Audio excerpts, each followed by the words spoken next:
What's up mga idol? Abando dumating na sa Jeddah, heading activated na rin daw. Pero bago mo sana ipagpatuloy ang panonood mo, ay huwag mong kalimutan na mag-subscribe bilang suporta sa aking YouTube channel. Maraming salamat idol. Talakayin lang muna sandali natin ang sinabi ng Australia. Ayon sa kanila ay kung papipiliin ay gusto daw nilang makalaban ang Gilas Pilipinas. Alam daw nilang madami ang siguradong mag-aabang sa bakbakan na ito. Alam naman kasi nating lahat ang infamous o sikat na FIBA brawl, nag-trending worldwide at considered as one of the biggest brawl in FIBA basketball history, kaya siguradong milyon-milyon ang tututok sa laban. Pero ayon sa Australia, hindi daw nila pwedeng maliitin ang Gilas Pilipinas ngayon, ibang klase na daw kasi ang Filipino squad under kay Coach Tim, kailangan daw ng all-out dahil baka mawala pa ang chance mag-semis. Samantala, lumipat na tayo sa kabilang balita. Para sa kaalaman ng lahat, mamayang alas 12 ng madaling araw ang much-awaited at much-anticipated knockout round, Gilas Pilipinas vs Saudi Arabia.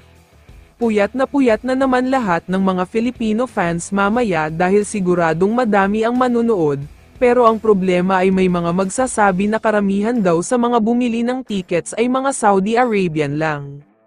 Pero para sa mga Pinoy fans dyan, huwag kayong masyadong mag-alala dahil kahit may disadvantage sa home crowd, may advantage naman tayo sa players, dahil nga ayon sa mga reports ay may papalit na daw kay Calvin Oftana. Ito nga ay walang iba kundi ang high flyer na si Renz Abando. Ayon kasi sa mga reports ay officially out na si Oftana ngayong knockout round, kaya naman tinawagan agad si Abando para maging replacement niya.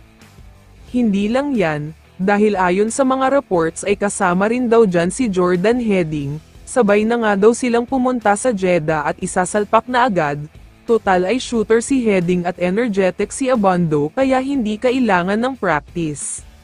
May mga nagsasabing hindi na daw maglalaro si Jamie Malonzo sa magiging laban mamaya, kaya naman may isang Renz Abando na sila na mas magaling sa depensa, hindi naiiwan agad at high flyer din. Sa tingin ko naman, at least 9 points ang magiging tambak ng Saudi sa Gilas Pilipinas mamaya. Ibang klase kasi ang dedikasyon ng ating national team, gusto nilang mag-advance para talunin ang Australia sa quarterfinals. Kaya naman kung ikaw ang tatanungin idol, ano ang masasabi mo sa balitang ito?